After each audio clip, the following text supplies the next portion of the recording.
वर्णिवेशरमणीय दर्शनं मन्दहासरुचिराननाम्बुजं पूजितं सुरनरोत्तमैर्मुदा धर्मनन्दनमहं विचिन्तये। असतो मा षड्गमय तमसो मा ज्योतिर्गमय मृत्युर्मा अमृतं गमय। ओम शांति शांति शांति। આજની જ્ઞાન સભાની અંદર પધારનારા બધા જ ભગવદ્ ભક્તોને વેદાંતાચાર્ય પુરાણ ઇતિહાસાચાર્ય એમ એ ફિલોસોફી શાસ્ત્રી રાકેશભાઈના હેતપૂર્વક જય સ્વામિનારાયણ. ભક્તો, વૈશાખ શુક્લ પૂર્ણિમા એટલે બુદ્ધ ભગવાનનું પ્રાગટ્ય. આ દિવસ જે છે એ બુદ્ધ જયંતીના નામથી ઓળખાય છે. આ દિવસે ભારત વર્ષના બિહાર રાજ્યના ગયા પ્રદેશાંતર્ગત જે કિકટ નામના સ્થાનની અંદર અજન નામના વિપ્રના ઘરે સાક્ષાત શ્રીમદ નારાયણ ભગવાન જે છે એ બુદ્ધ રૂપે પ્રગટ થયા હતા. બૌદ્ધ ધર્મ પ્રવર્તક મહારાજા શુદ્ધોદનના યશસ્વી પુત્ર ગૌતમ, જેને બધા ગૌતમ બુદ્ધના નામથી ઓળખે છે, એ બુદ્ધ અને આ અજન નામના બ્રાહ્મણના ઘરે પ્રગટ થયેલા બુદ્ધ ભગવાનની અંદર બહુ ફરક છે. શ્રીમદ ભાગવતની અંદર જે બુદ્ધાવતારની વાત કરવામાં આવી છે એ બુદ્ધ ભગવાન જે છે એમનું પ્રાગટ્ય કિકટ દેશની અંદર રહેતા પવિત્ર બ્રાહ્મણ એવા અજનના ઘરે થયું હતું. જ્યારે બુદ્ધ ધર્મનો રાસ થયો ત્યારે જે શુદ્ધોદનના ઘરે પ્રગટ થયેલા ગૌતમ,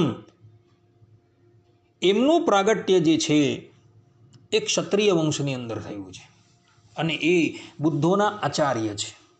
પેલા અજનના ઘરે જે પ્રગટ થયા એ ભગવાનના અવતાર છે, જ્યારે આ શુદ્ધોદનના ઘરે પ્રગટ થયેલા બુદ્ધ જે છે એ બુદ્ધ મત પ્રવર્તક આચાર્ય હતા. આ બંનેની અંદર આટલું ભેદ છે. તો હવે આપણે બુદ્ધાવતાર સંબંધી કેટલીક વાતો જે છે એ શ્રવણ કરીએ. તો ભગવાન શ્રી કૃષ્ણ સ્વધામ પધાર્યા તે સમયને સહસ્ર વર્ષો જે છે એ વ્યતીત થઈ ગયા છે અને તે પછી આ બુદ્ધાવતાર જે છે એ થયો હતો. આ બુદ્ધાવતાર સંબંધી કથા એવી છે કે દૈત્યોએ ત્રિલોકીની અંદર પોતાનું સામ્રાજ્ય જે છે એ સ્થાપી દીધું અને દેવતાઓને પરાસ્ત કરી દીધા. દૈત્યોને હંમેશા દેવતાઓનો ભય રહેતો હતો અને તેથી જ તેઓ હંમેશા પોતાની સત્તા સુદૃઢ થાય તેવા ઉપાયો કર્યા કરતા હતા. એક વખતની વાત છે, દૈત્યોએ ઇન્દ્રને મિત્ર ભાવથી પૂછ્યું કે હે દેવેન્દ્ર, અમારી સત્તા કાયમને માટે ટકી રહે અને અમારી સત્તા મજબૂત બને એનો ઉપાય કહો. દેવરાજ ઇન્દ્રએ દૈત્યોને કહ્યું કે તમારે તમારું રાજ્ય સુસ્થિર રાખવું હોય તો તમે બધા વૈદિક ધર્મનું આચરણ કરો, યજ્ઞ કરો, યાગ કરો, ઇત્યાદિ કર્મ કરો તો તમારું રાજ્ય જે છે એ કાયમને માટે સ્થિર થઈ જાય. દેવરાજ ઇન્દ્રની વાત સાંભળી દૈત્યો જે છે એ વૈદિક માર્ગનું અનુસરણ કરવા લાગ્યા અને એને લઈને અસુરોનો ઉત્કર્ષ જે છે એ અત્યંત વૃદ્ધિ પામી ગયો.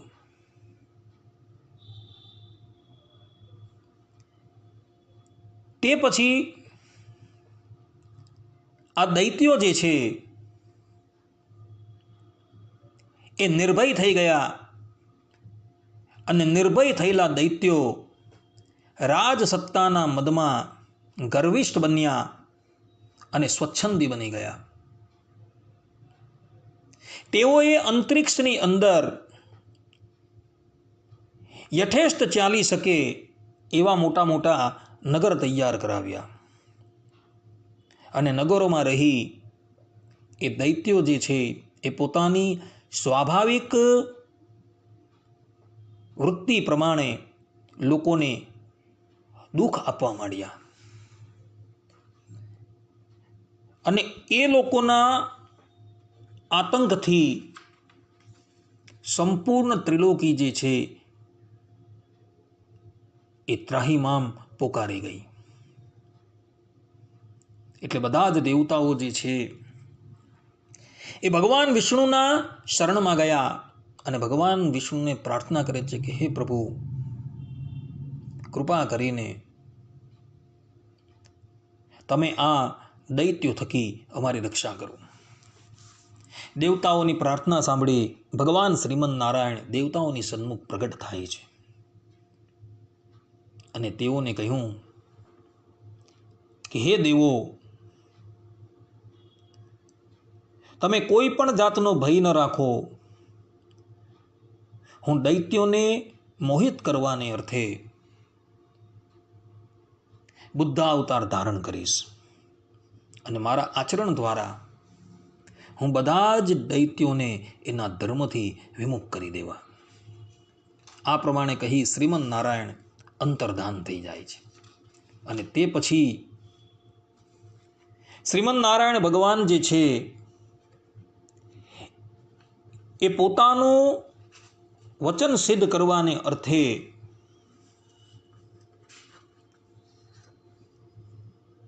બિહાર પ્રાંતની અંદર આવેલા ગયા ક્ષેત્રની અંદર કિકટ નામનું એક સ્થાન છે. એ સ્થાનની અંદર એક પવિત્ર અજન નામના બ્રાહ્મણ રહેતા હતા. એ અજન બ્રાહ્મણના ઘરે શ્રીમન નારાયણ પ્રગટ થાય છે અને પછી થોડા સમયની અંદર શ્રીમન નારાયણ ભગવાન જે છે એ પોતાનું અવતાર કાર્ય જે છે એ અવતાર કાર્યનો પ્રારંભ કરે છે. એક સમયની વાત છે, બુદ્ધ રૂપે પ્રગટ થયેલા શ્રીમન નારાયણ ભગવાન જે છે એ હાથની અંદર માર્ગની ધારણ કરી માર્ગને બુહારતા અર્થાત કે સાફ કરતા કરતા અસુરોની પાસે પહોંચી ગયા. અસુરોએ જોયું કે કોઈક બ્રાહ્મણ જે છે એ અમારી પાસે આવે છે. એવો એ બ્રાહ્મણ દેવતાની સમીપ જાય છે, એમને વંદન કરે છે અને કહે છે કે હે વિપ્ર, તમે કોણ છો? ત્યારે બુદ્ધ ભગવાન કહે છે કે અમારું નામ બુદ્ધ છે. અમે અત્યંત અહિંસાવાદી છીએ. યજ્ઞ કરવા એ બહુ મોટું પાપ છે, કારણ કે એ યજ્ઞની અંદર અનંત જીવોની હિંસા થાય છે. યજ્ઞની પ્રજ્વલિત અગ્નિની અંદર કેટલાય જીવો જે છે એ બળીને ભસ્મ થઈ જાય છે. એટલે માટે હું જીવ હિંસાથી બચવાને અર્થે પગ મૂકતા પહેલા અગાડની ભૂમિ જે છે એ બુહારીથી સાફ કરું છું અને પછી આગળ દગ જે છે એ મૂકું છું. ભગવાનની વાણી જે છે એ વાણીની અંદર અલૌકિક જાદુ હતું. ભગવાનની વાણી સાંભળી બધા જ દૈત્યો જે છે એ ભગવાનની માયાની અંદર મોહિત થઈ ગયા. ભગવાન બુદ્ધે કહ્યું કે વેદ જે છે એ અસત્ય છે, માટે તમે બધા જ એ વેદો પર વિશ્વાસ ન કરો અને હંમેશા અહિંસા ધર્મને અપનાવો. આ પ્રમાણેની વાત સાંભળી દૈત્યો જે છે એ લોકોએ વૈદિક ધર્મને તિલાંજલિ આપી દીધી અને એ બધા જ બુદ્ધ ભગવાનના નિર્દેશ અનુસાર પોતાનું જીવન જે છે એ વ્યતીત કરવા લાગ્યા. અને થોડા જ સમયની અંદર ધર્મનું આચરણ નહીં કરવાને લઈને એ બધા જ દૈત્યો જે છે એ દુર્બળ થઈ ગયા. દેવતાઓએ